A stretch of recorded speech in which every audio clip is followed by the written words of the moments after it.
Γεια σας. Απόψε θα κάνουμε ένα αφιέρωμα σε έναν μεγάλο σπουδαίο άνθρωπο που φεύγει. Αυτή τη στιγμή που εγγράφεται η εκπομπή, οι γιατροί για τον Νέλσον Μαντέλα δήλωσαν ότι είναι κλινικά νεκρός. Ο Θεός ξέρει βεβαίως την τελευταία στιγμή της εξόδου. Εμείς θα κάνουμε το αφιέρωμα αυτό στον Νέλσον Μαντέλα, τη μεγάλη αυτή παγκόσμια μορφή, και θα δείξουμε μία συνέντευξη που είχα την τιμή να πάρω από τον πρέσβη της Νότιας Αφρικής, όταν ο πρέσβης κύριος Μακgetla επισκέφθηκε το νησί μας με την ευκαιρία των αγώνων κρίκετ, και εδώ θέλω να ευχαριστήσω τον κύριο Νικήτα, πρόεδρο της Ομοσπονδίας Κρίκετ, που μου έδωσε αυτή τη δυνατότητα, και μιλήσαμε τότε για τον Νέλσον Μαντέλα, αλλά και για μια προσωπικότητα σπουδαία ενός Έλληνα της Διασποράς, τον οποίον παρουσιάσαμε πέρσι σε μια συνέντευξη, τον κύριο Γιώργο Μπίζο, δικηγόρο, ιστορικό δικηγόρο του Νέλσον Μαντέλα, και στο δεύτερο μέρος θα επαναλάβουμε αυτή την περσινή εκπομπή. Το μισό της εκπομπής αυτής ήταν η συνέντευξη με τον κύριο Μπίζο. Με την ευκαιρία αυτή, και επειδή είναι η τελευταία εκπομπή αυτής της σεζόν, θα ήθελα να ευχαριστήσω τους συνεργάτες της εκπομπής και κυρίως τον κύριο Χρήστο Βραχλιώτη, τεχνικό, που βρίσκεται διαρκώς στο πλευρό μας και μας βοηθάει από τεχνικής απόψεως. Οπότε τώρα θα τον παρακαλέσω να παρουσιάσουμε αυτήν την περίπου ημίωρη, νομίζω 23 λεπτών, συνέντευξη με τον κύριο Μακgetla. This is my second time coming to Kofu. I was here last year with Advocate Bizo and with the two teams which are here. Actually, I worked in coordinating the Hellenic Cricket Federation with the South African team, so that they can have the contacts to arrange this kind of games. The hospitality which we received from last year until this year has been fantastic. Firstly, because we share a lot of common things. We both, the people of South Africa and the Greek people, came from the history and the background of struggle against the adversaries of either fascism in Greece, and we fought against the apartheid system, which could be termed as a crime against humanity and also a fascist kind of ideology.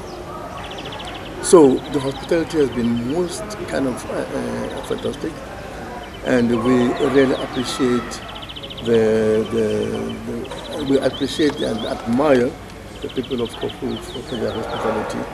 This morning we met with a governor, who we also kind of expressed our solidarity and also the kind of hospitality we received here. Could you tell us about the Greek school of South Africa called Sageti? You know? Have you met them? Yes. Actually, funny enough, I'm the ambassador of South Africa in Greece.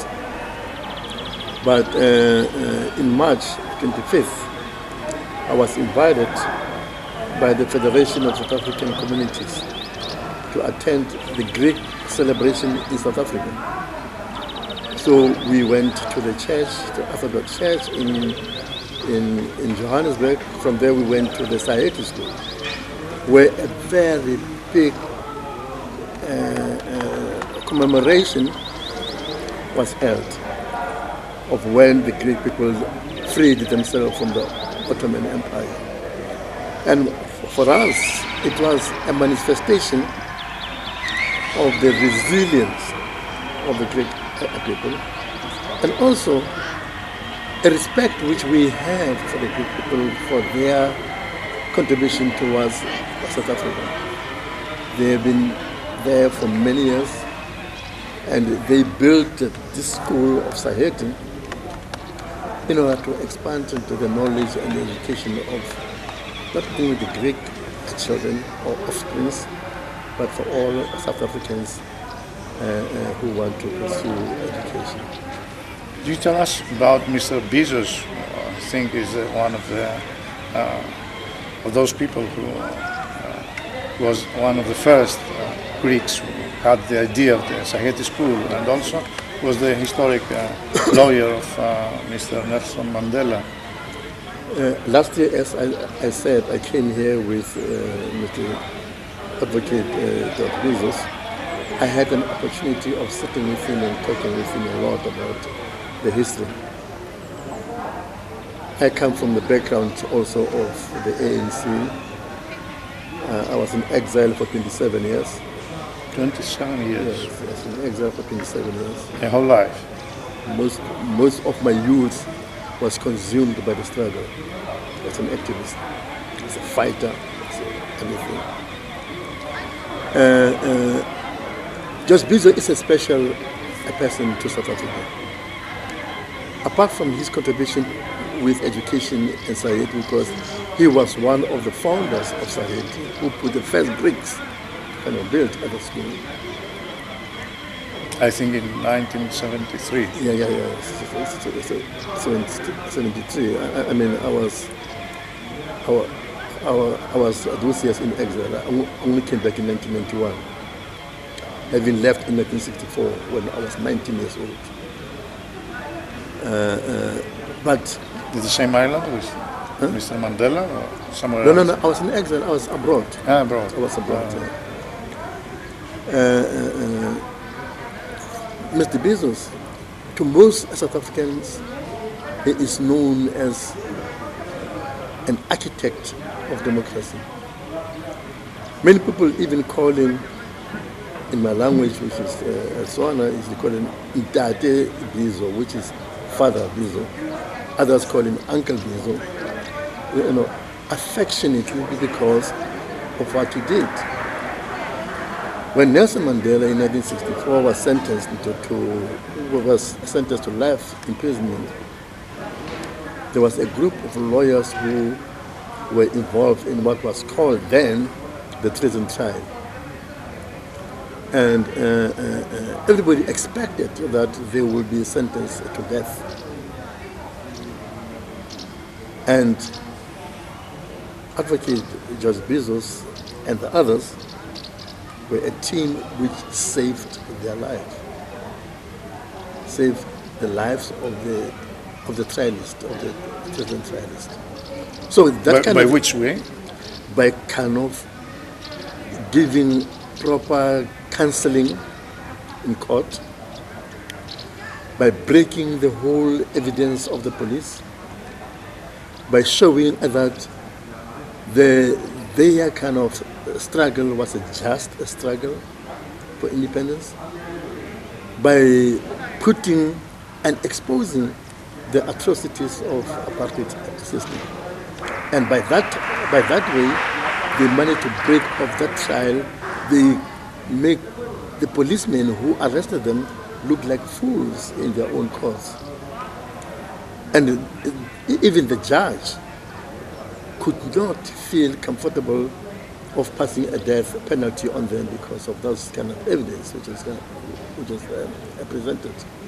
They were a great group of lawyers who were very dedicated to their job. And also an author, a woman. It's very wonderful. Goldimer. Wrote Goldimer. She wrote. I saw you. We sometimes do not kind of understand the South African struggle in terms of the people participating into it. There were many people from different racial groups who participated against apartheid. There were whites, there were Indians, there were what we called the colored people, the mixed race, and there were the majority of blacks. All combined. So it wasn't an exception. Mr. Bezos wasn't an exception. He was not an exception. We had people like Joe Slovo, Ronnie Castles, Brian Fisher, who was also the lawyer of the Treason trialists when they began. There's a lot of writers, activists in the cultural field. In the group of the Rivonia trial, there were over 5 white South Africans who were participating in the struggle. I mean, not only participating in the political kind of part of it, but also in the military. Because I was also in the MK, which is in Mkondo's the spear of the nation, which is the military army of the ANC. And starting from this side, we finish at the conciliatory point when Mr. Mandela begins effort, a governmental effort. He seems to me like a new Gandhi. Is that true? Or? When we embarked on the armed struggle was because of that all avenues of a peaceful negotiations were exhausted and they couldn't work. Now, I always advise people, my children, to read books like The Long Walk to Freedom of Nelson Mandela. Then you will get the whole history of where he comes from, how he participated in the struggle. And George Bezos' book, The Odyssey to Freedom, which I read also. Mandela was the commander-in-chief of the army of the ANC, apart from being also a prominent leader in the ANC. He was prepared, even in his last speech, when he was sentenced, he said, "The freedoms I'm fighting for are the freedoms which I'm prepared to die." So he was militant because he was forced by the apartheid system to go that route. Otherwise, we could have settled the whole situation in a very reconciliatory manner through negotiations. But when the opportunity arose that there was not going to be any winner in this kind of conflict, Mandela, who was in jail and he spent most of his life there, started encouraging negotiations with the Nationalist Party. It was not easy. He was putting his political life into stake. Anybody could have said he's gone a wrong way, but having spent so many years in jail, he might have thought about the issues and came out with a solution that we need to negotiate our own independence. And the negotiations went on. I worked with Mandela when I came back in the country in 1991. Before I became a diplomat, I was a filmmaker. I was a documentary filmmaker. So I was Nelson Mandela's film documentarist. And I couldn't understand how this man can be like that. After spending 27 years in jail, he comes out without any bitterness, without any kind of anger, and very, very reconciliatory the way he was. I couldn't understand him. We keep on asking, Madiba, what should we do? They say, let the bygones be bygones. Let's start afresh. What was the reaction of racists at that time? Well, did you know? They left the country, going to Britain, or No. Actually, we were very lucky because people expected. There was a group of white, far-right groups who thought that there would be a civil war. And they grouped themselves in their farms. They bought all the food, water, the tin stuff and water, to conserve and put them in the farms because they thought there was going to be a civil war. And they formed what they call the commandos, the groups of army. For how many years this happened? No. It went from 1990 to about 95, because we did our elections in 1994. Actually, on the 27th, which is 2 days from now, of this month of April, we'll be celebrating our 20th anniversary of freedom in South Africa, when we first elected a government of our choice. Yeah. This 27 it will be 20 years. Could you tell us some example of the apartheid system, starting from, I think, 48, 49? 1948. The apartheid system different lines, different queues, streets. Different lines, different queues. Dehumanizing of a human being. Different restaurants, different toilets. Different beaches, even to swim. In the post office, you go on different doors, but the money ends up in the same till. But the most damaging part of apartheid was what it did to the human mind. It kind of dehumanized people. It took the humanity from the people. It made them feel like animals because they were treated like animals. So it was a matter of saying you're going to fight against it and defeat it, or you submit and you just become one of those people who just cannot give up. And that was not what Mandela stood for. And he encouraged us and said, don't submit, just fight. I'll make the same question. What about the majority of the white people? Did they support apartheid? It was advantageous to them because they were what we could call the first-class citizens. The Indians, colors were second-class citizens. The blacks were third-class citizens. So they supported the apartheid, but not all of them.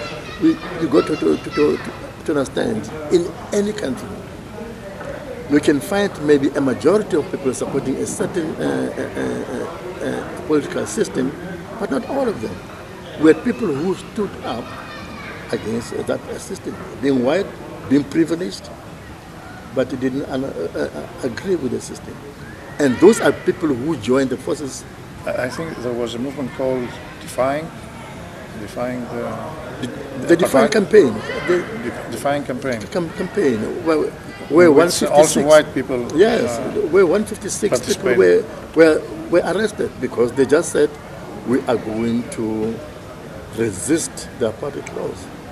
So, could you give an example of this Defying campaign? The first campaign was actually to define the apartheid laws. This one of saying, go to this toilet and don't go to that toilet. Go to this restaurant, don't go to that restaurant. So a white man went into the black train, and the blacks went into any kind of train, any kind of thing.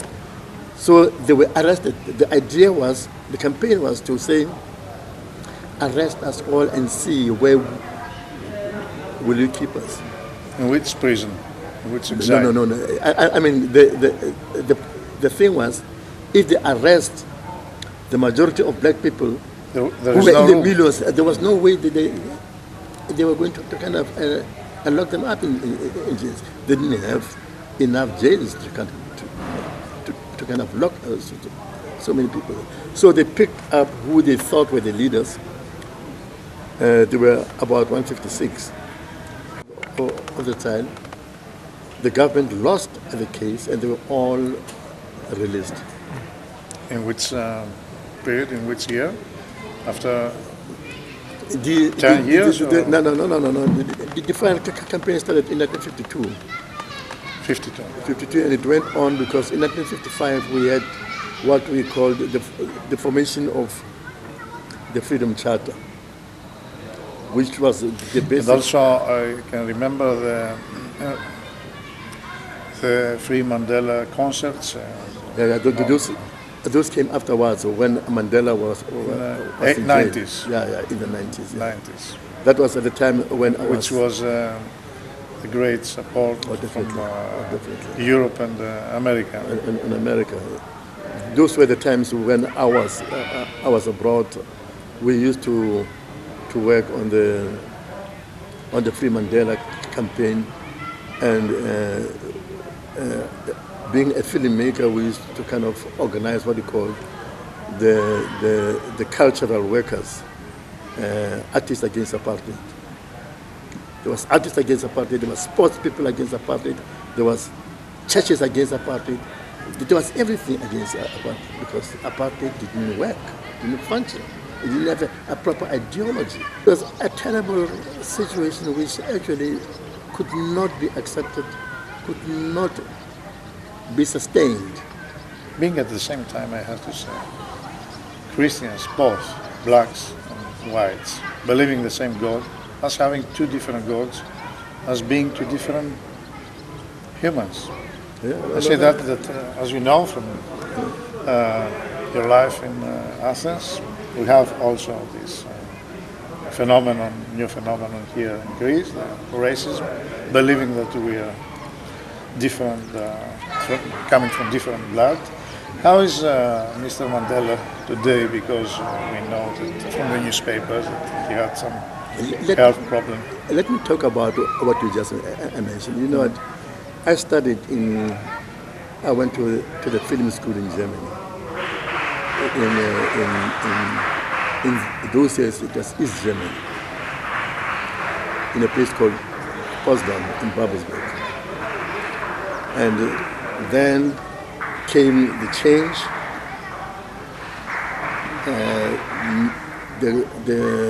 The socialist countries were destroyed. What we get now, if you go to Leipzig, to Jena, to all these places, you find what we call xenophobia. Xenophobia is when people in the country feel that the social ills are brought by the foreigners. Now, in any kind of country, you can go even to Russia, to most of these countries which were under the Soviet rule. They think that they cannot get jobs because the foreigners are taking the jobs. It's like also in Greece. The Greeks find that with this kind of problems which are there, that the foreigners are the problem. Now, it is a normal thing, if you look at the historical thing, that the weakest link is the immigrant. We also had the same problem in South Africa. But the government is trying to solve that thing head on by education. We have a government policy called Ubuntu. Ubuntu means I'm a person because you are a person. A mutual. It's a mutual, mutual. Now, Mr. Mandela is 94. And I think he'll be 95. So he's a very old man. Spent 27 years in jail. He's a bit frail at the moment. He goes in and out of hospital. I just Yeah. want to kind of say, be assured from the South African people that the Greek people have what I call an all-weather friend. An all-weather friend is a friend who is there with you when things are good and when things are bad. And when things were good, we were with you, and when things are bad, we will still be with you. We have over 50,000 Greek South Africans in South Africa. And they are very industrious, they work very well, and we respect their contribution.